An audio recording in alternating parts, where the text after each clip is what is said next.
یہ حدیث میرے اور آپ کے لیے سب کے لیے نمونہ ہے، کمال کی حدیث ہے۔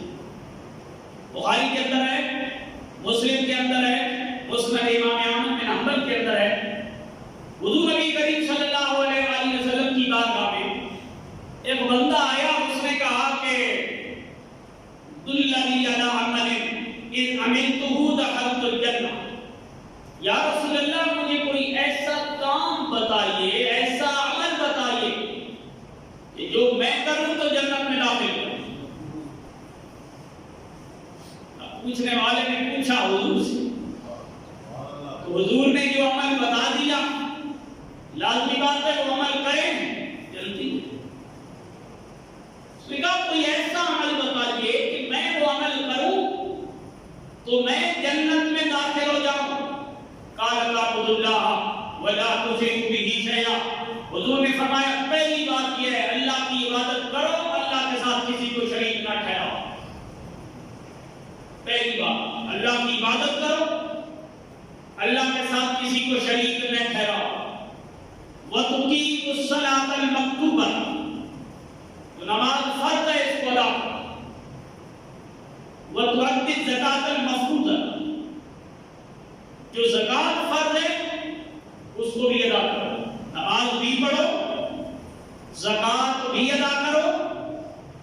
وَتَصُومُ رَمَضَانَ، رمضان کے روزے بھی رکھو، رمضان کے روزے بھی رکھو۔ ترتیب سنیے آپ نے، اللہ کے ساتھ کسی کو شریک نہیں ٹھہرانا، اسی کی عبادت کرنی ہے، نماز کی پابندی کرنی ہے، زکات ادا کرنی ہے، روزے رکھنے ہیں۔ یہ وہ بنیادی چیزیں ہیں جو ہمارے مسلمانوں کے لیے اللہ رسول نے ہمیں لاہ عمل دیا ہے، اور ہم لوگ انہی سے غافل ہو کر جنت کے راستے ڈھونڈ رہے ہوتے ہیں۔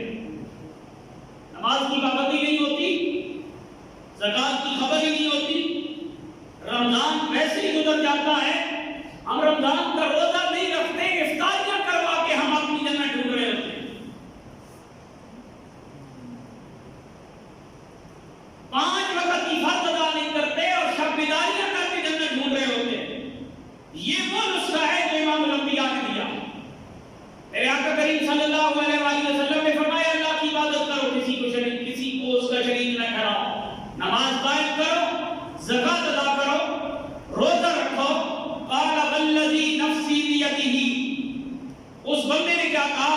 اس نے کہا اس ذات کی قسم جس کے قبضہ قدرت میں میری جان ہے، لا ازید علی ھذا، میں اس کی پر کوئی زیادتی نہیں کروں گا، جو آپ نے فرما دیا بالکل ایسا ہی کروں گا، اس کے اندر اور کچھ بھی اضافہ نہیں کروں گا، بس جو حضور نے کہہ دیا ویسا کروں گا۔ جب اس نے یہ کہا نا تو یہ مسئلہ حضور سے پوچھنے کے بعد وہ بندہ پلٹا، فلما ولّا، وہ بندہ پیٹ پھیر کے واپس گیا۔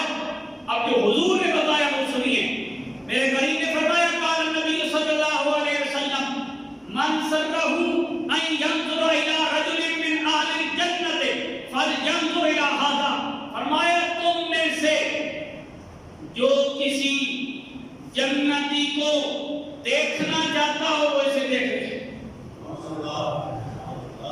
یہ مسئلہ حضور سے پوچھا، حضور نے بیان کیا، جب وہ واپس پلٹا میرے کریم نے فرمایا جو تم میں سے کسی جنتی کو دیکھنا چاہتا ہو وہ اسے دیکھ لے۔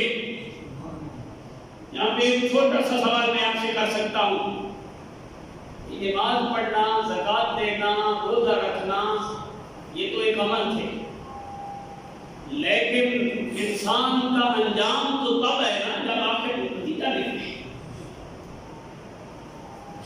مرنے اس کے بعد اس بندے نے خدا نخواستہ کہ کئی بندے ایسے دنیا میں گزرے ہیں، کلمہ پڑھا بعد میں مرتد ہوتے ہیں، راستے سے بھٹک گئے، کفر کی پر چلے گئے۔ اس بندے نے بھی حضور سے مسئلہ پوچھا اور میرے آقا کریم صلی اللہ علیہ وآلہ وسلم نے وہ مسئلہ بتایا، اور جو ہی واپس پلٹا تو حضور نے ساتھ یہ بھی بتا دیا کہ جس نے جنتی کو دیکھنا ہو وہ اسے دیکھ لے۔ اس حدیث کے جملے سے امام بدر الدین عینی عمدۃ القاری شرح بخاری آپ نے فرمایا اس سے حضور کے علم غیب کا پتہ چلتا ہے کہ حضور توجہ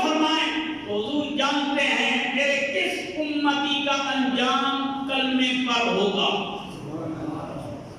کس امتی کا انجام کس حال میں ہے، یہ حضور کی توجہ ہے، اور حضور کی توجہ سے یہ ہے کہ آقا کریم صلی اللہ علیہ وآلہ وسلم جب یہ نظر عنایت فرما دیں تو امتی کے انجام کار کی بھی حضور کو خبر ہے، جو حضور کے علم کی پر دلیل ہے. کیونکہ وہ بندہ تو ابھی مسئلہ پوچھ کے جا رہا تھا. ہمارے لیے سبق یہ ہے کہ جو شریعت نے ہمیں راہ عمل دیا ہے، جو اصول دیے ہیں، جو طریقہ کار دیا ہے، ہم اپنی زندگیاں اس طریقہ کار میں لے کے آئیں اور پھر اللہ کے فضل سے امید رکھیں کہ اللہ کریم کرم نوازی فرمائے گا. یہ جو بغیر عمل کے ہم امیدیں لگائے بیٹھے ہوتے ہیں، یہ زیادہ مناسب نہیں ہے. بعض بندے نہ کہتے ہیں کہ وہ غفور رحیم ہے. بھائی کس نے انکار کیا ہے کہ وہ غفور رحیم؟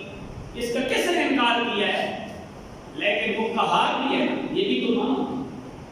وہ جبار بھی ہے نا، یہ بھی تو مانو نا.